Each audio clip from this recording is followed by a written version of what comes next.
I majored in history because I've always been interested in history since I was growing up, always been reading history, and I felt like OSU would be a great place to continue studying history and turn it into something that I can really use in my life and my career. I interned with the Navy History and Heritage Command Underwater Archaeology Branch at the Washington Navy Yard, and I primarily did archival and historical research work for that organization.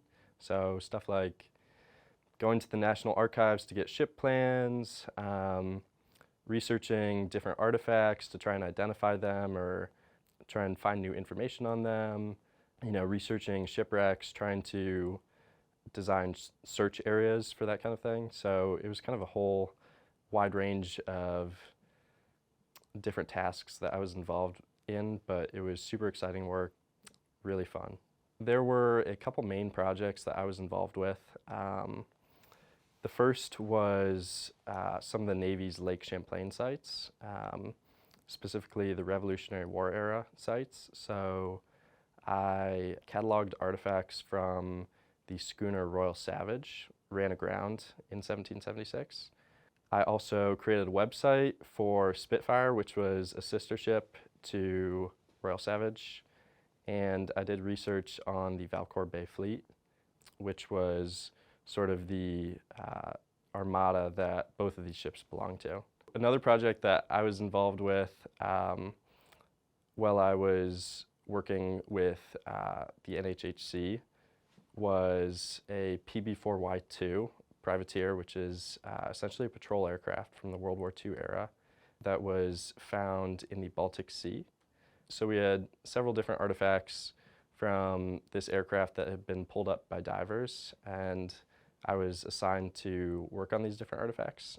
One of them was what's called a pulse analyzer, and essentially this item was falling apart, and so we really needed to do conservation work on it, but we didn't have any sort of manual, so I was able to locate a guy who had been involved with different sort of like electronic communications work with the Navy in the 1960s, and he happened to have a manual, and so I was able to get us a manual. And then we had a different artifact which was associated with a radar search intercept receiver, or that's at least what I figured out. It was an unknown artifact that our organization had been working on for a long time, hadn't figured it out, and I was able to do some historical research and essentially trace it to be a certain type of tuning unit that would be associated with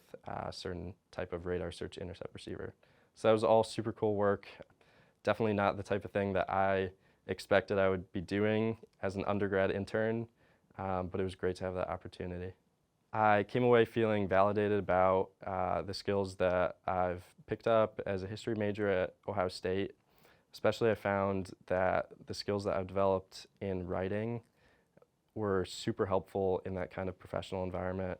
But then also just, general research skills proved to be invaluable during my time there. So I'm now pretty confident that once I graduate, I can, find a job, hopefully doing something I really like and utilize those skills, or continue on to the next level of education. I would say the most interesting part was working with the folks in our conservation laboratory. It is one thing to read about history, but it's another thing to be looking at history hands-on, looking at artifacts, interacting with them, and then doing historical research that conserves those artifacts and make sure that more people can learn from them, make sure that we have more important historical information to draw from them. The Fundamentals of History class that I took, History 2800, was incredibly helpful. I picked up a lot of great tips and different strategies for writing and how to be more concise, more to the point, how to lay out arguments better, and that was super helpful because where I was working, it was important to do lots of write-ups, lots of briefs, even just sending clear, concise emails, stuff like that. So In terms of personal, professional goals, honestly, I'm still not entirely sure what I'm going to do when I graduate, but I do know that this is going to be a great thing to go on the resume. This is an opportunity that I'll be able to talk about for a long time because it's super interesting. When people look at this and see this and say, you were doing underwater archaeology research in DC, what was that about? I'll be able to talk about this experience. And I also have, great references now from my time in DC, from the people who I worked with. So I think that'll carry over whether I'm applying to grad school or whether I'm just going straight into work. I mean, right now I am actually interested in going to grad school for underwater archaeology, but I haven't, 100% decided that that's what I'm going to do. But obviously, something like this would carry over right into that. I mean, I was interested to see if I just wouldn't like the line of work whatsoever, because I was interested in underwater archaeology. I knew the connections that it had to history. And I did go into it thinking, well, I'll know if I don't like it. And that definitely wasn't the case. The number one thing that surprised me was just how willing they were to accommodate me like I was any other, full-time employee with, a master's degree or a PhD. They never really treated me like I was an undergrad. I got to do some really cool, exciting work that, I never would have imagined. I wouldn't have imagined that I would be looking for, World War II battleship, or that I would be investigating, artifacts from a patrol plane, or, any of this different stuff. So that was definitely a big surprise, but I would say it was a good surprise.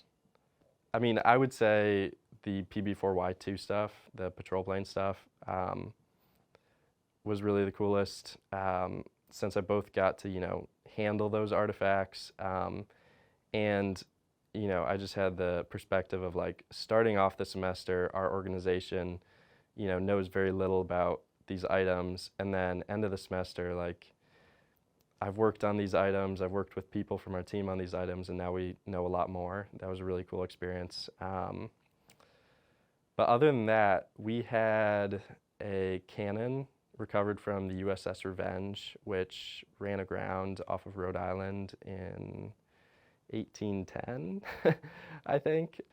And it was really cool seeing that because it actually had its maker's mark still on it, and it said something like 1792 and where it was made in England, and that was just really cool to see that. See that amount of history up close. We also had a text in our command's library that was something like 500 years old. So yeah, just getting to interact with those pieces of history up close was really awesome. For any history student considering an internship, I would say, if you're 50-50 on it, go do it. I had a great experience at mine. I know other people who have great experiences.